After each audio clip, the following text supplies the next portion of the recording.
Are you looking for a way to recover deleted messages on your iPhone?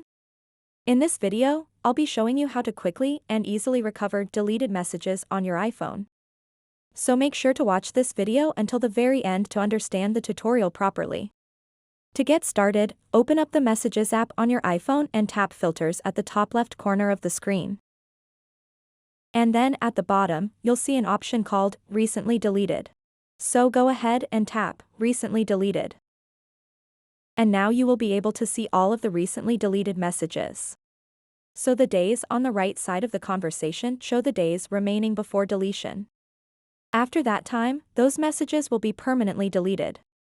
If you want to recover all the messages, tap Recover All at the bottom right.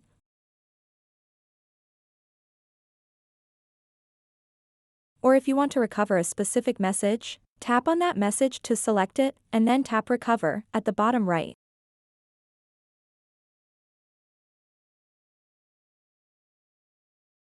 So that wraps up this tutorial.